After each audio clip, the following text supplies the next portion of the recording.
আসসালামু আলাইকুম সম্মানিত ভিউয়ার্স, সম্মানিত ভাইরা, দেশ এবং দেশের বাইরে থেকে যেখান থেকে এই ভিডিওটা দেখেন না কেন, দু চারটি কথা প্লিজ শুনে যাবেন। কেউ আগে ভিডিওটা ধাক্কা মারবেন না। গুরুত্বপূর্ণ কিছু কথা নিয়ে আপনাদের সামনে আসছি। প্রথম কথা হলো, আমি যে জায়গাটিতে দাঁড়িয়ে এখন ভিডিও করতেছি, এই যে দেখতে পাচ্ছেন বংশাই নদী, ঐতিহ্যবাহী চাকদহাটের পশ্চিম পাশ দিয়ে যে বংশাই নদী বয়ে গেছে, এই হচ্ছে সেই বংশাই নদী। আর পূর্ব দিকে হচ্ছে ঐতিহ্যবাহী চাকদ গ্রাম।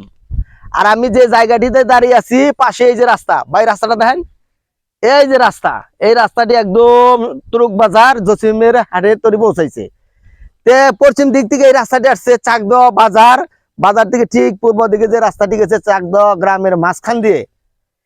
এই গ্রামের মানুষের কত দিনের যে আশা, কত দিনের যে আকাঙ্ক্ষা যে তাদের এই রাস্তাটি পাকা হবে, কিন্তু কত ক্ষমতাসীন গেল আর আইলো, সবাই শুধু বলে, বহুত আশা দিতেছে, মিটিং মিছিল আসতেছে, হইতেছে, হবে। এই গ্রামের কিছু সহজ সরল লোক যারা গ্রামে বাস করে, তারা এই কথাগুলা শুনতে শুনতে এখন সবাই কি বিরক্ত হয়ে গেছে। এখন তারা কোনো আশাবাদের কথাও শুনতে চায় না, কোনো অঙ্গীকারও শুনতে চায় না। তারা এখন দেখতে চায় বাস্তবে রাস্তা। তাই এই গ্রামের রাস্তাটি যদি বাস্তবে রাস্তাটি উঁচু করে পাকাকরণ হয়ে যায়, এই চাকদ গ্রামবাসী সবাই এত আনন্দিত হবে, এত খুশি হবে যে তাদের মনের কথা শুনলে আপনারা ব্যাকুল হয়ে যাবেন। কারণ এই রাস্তাটি পাকাকরণ হবে, এই আশা করতে করতে অনেক লোক এই দুনিয়া ছেড়ে চলে গেছে, তারা দেখে যাইতে পারে নাই। এখন বর্তমান যুগে যারা ইয়াং জেনারেশন আছেন, তারাও রাস্তাটি চাইতে চাইতে তারা বিরক্ত হয়ে গেছে। তারা এখন বলে কারো কাছে চাবো না, করলে করব, না করলে না করব।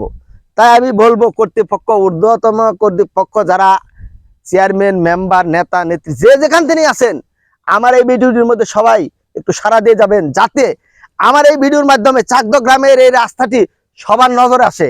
কারণ এই রাস্তাটি যখন হবে, তখন এই অঞ্চল নয়, শুধু এই চাকদ হাটটি আবার পুনরায় চালু হয়ে যাবে, এমনকি একটা বিজনেস সেন্টার হয়ে যাবে। আমাদের রাসরা, নাইকানবাড়ি, মিরুকপুর, চাকদ, সৈদামপুর এই অঞ্চলের আমাদের ফসল হয় ইরিধান আর সরষা। ইরিধান আর সরিষার জন্য আমরা খুবই বিখ্যাত। এই ফসলগুলো বিক্রি করার জন্য আমাদের যাইতে হয় পাথরকাটা, যাইতে হয় কামিলাসালা, অন্য দূর দূরান্ত যাইতে হয়। কেন? এই চাকদ হাটে আমাদের এত ধান সরিষা বিক্রি হইতো যে এখানে আরো অন্যত্র থেকে, দূর থেকে এখানে সবাই নিয়ে আসতো। তাই আমরা চাই আমাদের এই হাটটি যদি পুনরায় চালু হয়ে যায়, সেহেতু স্থল এবং জলপথ দুটোটাই আছে আমাদের, তাই আমাদের হাটটি একটি বিজনেস সেন্টারে পরিণত হবে। প্লাস এই নদীতে বৃষ্টি হয়ে গেলে এখানে পর্যটক কেন্দ্র হবে। কারণ এই এলাকা দিয়ে, এত বিস্তীর্ণ এলাকা, বর্ষাকালে যে এত খোলামেলা জায়গা আমাদের এই অঞ্চলে আর নাই কোথাও। তাই আমি আশা করব, এই অঞ্চলের যারা প্রবাসে থাকেন, যারা ঢাকায় আছেন, যারা কর্মরত, যে ডিস্ট্রিক্টে আছেন, বিশ্বের যে কোনো প্রান্ত থেকে আমার এই ভিডিওটি আপনার সামনে পড়ে, অবশ্যই একটি করে কমেন্ট করে যাবেন, যাতে আপনার কমেন্টের ধারা এই রাস্তাটির মধ্যে যেন একটু উৎসাহিত হয়। একটু মানুষ, একটা মানুষ দেখলেও জানি এই কমেন্ট দেখে বুঝতে পারে যে না, এই রাস্তাটির আসলেই দরকার।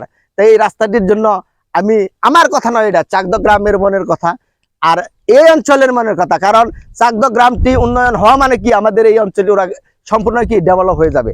এখানে অনেক পর্যটক আসবে, গাড়ি নিয়ে আসবে, এখানে অনেকে ব্যবসা করবে, নানান ধরনের দিকে আমাদের উপার্জনের একটা রাস্তাও বাইর হবে। এভাবেই তো এলাকার উন্নয়ন হয়। তাই আমার কথাগুলো যদি ভালো লাগে, সবাইকে বলবো ভিডিওটা যার সামনেই পরে একটি করে শেয়ার করে যাবেন এবং একটি করে গঠনমূলক কমেন্ট করে যাবেন। ধন্যবাদ সবাইকে।